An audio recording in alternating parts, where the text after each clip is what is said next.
வணக்கம் மக்களே, இது உங்கள் பாடறிவோம் படிப்பறிவோம். சில பாட்டை கேட்கறப்போ என்ன சொல்லுவாங்கன்னா, இந்த பாட்டை கேட்டா அப்படியே மனசு அப்படியே ரெக்க கட்டி அப்படியே சிறகடிச்சு பறக்கிற மாதிரி இருக்கு அப்படிம்பாங்க. அதெல்லாம் உண்மையா? உண்மையிலேயே மனசு அப்படியே ரெக்கையெல்லாம் முளைச்சு அப்படியே சிறகடிச்சு அப்படியே பறக்குமா வானத்துல? பாப்போமே எந்த மாதிரி பாட்டு அப்படின்னு சொல்லிட்டு. கல்லையும் நடிக்க வைத்த திரு பாரதி ராஜா, ஒரு காட்சியை கவிதையாக்கும் திரு பாரதி ராஜா, இவற்றெல்லாம் சிக்கிச்சுன்னு வச்சுக்கோங்களேன். மனசு ரெக்க கட்டி பறக்குமா பறக்காதா, இளையராஜாவோட சேர்ந்தா அப்படிங்கறத தான் பார்ப்போமே, உண்மையிலே நடந்துச்சா இல்லையா அப்படின்ட்டு. ஒரு சின்ன காட்சி அது கவிதையாகுது. அதுதான் இந்த பாட்டோட ஒரு சாராம்சம் அப்படின்னு சொல்லலாம். சத்யராஜ் ஒரு போட்டோவை பார்த்துட்டு இருக்காரு. இயேசுநாதர் அந்த ஆட்டுக்குட்டியோட இருக்கிற போட்டோவை கேட்கிறாரு. ஏன் டீச்சர்? ரேகா தான் டீச்சர்.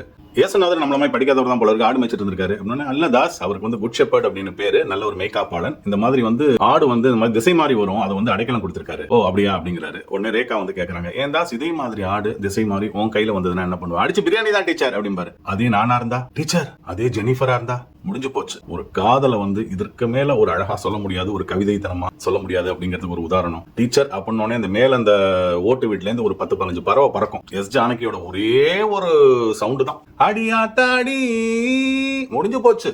என்ன ஒரு நளினம். இப்ப சொல்லுங்க பாப்போம், மனசு சிறகடிச்சு பறக்குதா இந்த பாட்டை கேட்கிறப்போ? கடலோர கவிதைகள் திரைப்படத்திலிருந்து அடியாத்தாடி இள மனசு ரெக்க கட்டி பறக்குது சரிதானா, அந்த பாட்டு தான் பார்க்க போறோம். வணக்கம் மக்களே, இது உங்கள் பாடறிவோம் படிப்பறிவோம். சரி, படத்தை பத்தி பேசிட்டு அப்புறம் பாடலை பத்தி பேசலாம். கடலோர கவிதைகள் 1986 வெளிவந்த படம். முதல் மரியாதைக்கு அப்புறம் அந்த படம் வெளியில் வருது. பாரதி ராஜா திரைக்கதை எழுதி இயக்கியிருந்தார். கன்னியாகுமரி மாவட்டம் முட்டம் அந்த கடற்பகுதியில தான் அந்த படம் முழுக்க ஷூட்டிங் பண்ணிருந்தாங்க. ரேகா மற்றும் ராஜாவுக்கு அறிமுகம் திரைப்படம் அந்த படம் டெபியூ. ரேகாவுக்கு சிறந்த அறிமுக நாயகிக்கான சினிமாக்ஸ் அவார்டு கூட கிடைச்சது. கதை ராஜேஸ்வர், இந்த கோவில்பட்டி வீரலட்சுமி, அமரன், இதய தாமரை எல்லாம் எழுதியிருக்க அவர் தான் இந்த படத்தோட கதை. வசனம் அன்னக்கிளி செல்வராஜ் எழுதியிருந்தாரு. இளையராஜா மியூசிக், வி கண்ணன் தான் ஒளிப்பதிவு. அந்த பக்கா டீம். சத்யராஜ் எப்போதுமே ஒரு நெகட்டிவ் வில்லன் கேரக்டர் நடிச்சுட்டு இருந்தவர். ஒரு குணச்சித்திர கதாநாயகனா மாற்றிய திரைப்படம் கடலோர கவிதைகள் அப்படின்னு சொல்லலாம். பாரதி ராஜா சொல்லவே வேண்டாம், அப்படியே சொட்ட சொட்ட ஒரு காதல் காவியத்தை கொடுத்திருந்தாரு அப்படின்னு சொல்லலாம். சரி, பாடல்கள் அப்படின்னு வந்துட்டா டீம் தான், அவ்வளவுதான். இளையராஜா, வைரமுத்து அண்ட் பாரதி ராஜா. இந்த அடியாத்தாடின்னு ஒரு டாப் கியர்ல எடுத்து ஆரம்பிப்பாங்க. அதுக்கப்புறம் என்னமோ பண்ணுவார் இளையராஜா. அவங்க பாடினதுக்கு அப்புறம் இளையராஜா ஆரம்பிப்பாரு, உயிரோடு, அவ்வளவுதான். அந்த உயிரை அப்படியே அள்ளிடுவார் இளையராஜா. இது அவர் பாடினாதாங்க நல்லா இருக்கும், வேற யாரு பாடினாலும் நல்லா இருக்காது. இசைஞானிக்கு ஏற்ற ஒரு பாடல் இது. ஒரு கோடி ஆனந்தம், ஆனந்தம் இல்லங்க, ஆனந்தம். நல்லா புரிஞ்சுக்கணும்.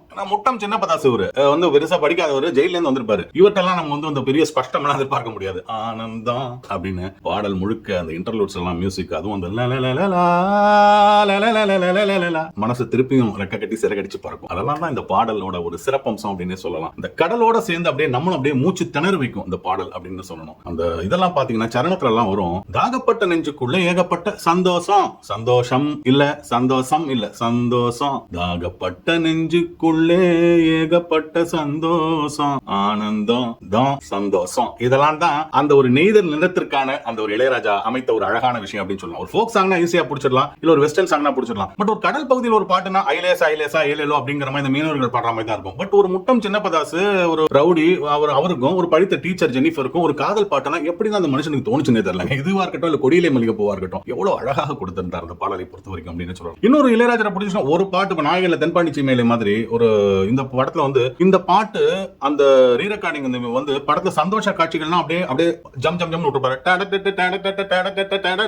அப்படின்னு வரும். கிளைமேக்ஸ்ல சோக காட்சி வரப்ப அந்த படம் முழுக்க இந்த பாடலோட அந்த பிஜிஎம் யூஸ் பண்ணிருப்பாரு இளையராஜா. அதெல்லாம் தான் வித்தை அப்படின்னு சொல்லலாம். பாரதி ராஜா, இளையராஜா, வைரமுத்து இவங்க 3 பேரும் சேர்ந்து ஒரு அழகான ஒரு கூட்டணியை கொடுத்திருந்தாங்கன்னு சொல்லணும். ஜானகி மேடத்தை பத்தி பேசவே வேண்டாம், என்ன அழகான ஒரு குரல், எவ்வளவு அழகா பாடியிருந்தாங்க. வைரமுத்து, அடேங்க அப்பா, தாகப்பட்ட நெஞ்சுக்குள்ள ஏகப்பட்ட சந்தோஷம், உண்மை சொல்லு பொண்ணே, என்ன என்ன செய்ய உத்தேசம், என்னங்கிறது மீ, என்னன்னா வாட்டு, இந்த வார்த்தை விளையாட்டு. இதெல்லாம் கன்னி பொண்ணு கண்ணுக்குள்ள கத்தி சண்டை கண்டாயோ, படபடக்கும் நெஞ்சுக்குள்ள பட்டாம்பூச்சி பார்த்தாயோ, என்ன வரி, என்ன வரி, ஆகா, இதெல்லாம் பாட்டு இப்படில இருக்கணும். அதனாலதான் இது வரைக்கும் ரெஸ்ட் பாடிக்கிட்டு இருக்கோம், இந்த பாட்டை கேட்டுக்கிட்டு இருக்கோம். பாடறிவோம் படிப்பறிவோம்ல அடி ஆத்தாடி இள மனசொன்னு ரெக்க கட்டி, எல்லாருடைய மனசும் ரெக்கை கட்டி வானத்தை நோக்கி மேலும் மேலும் பறக்க அந்த ஆண்டவனை வேண்டிக் கொள்கிறேன். இது கடவுள் அமைத்த மேடை. நன்றி மக்களே.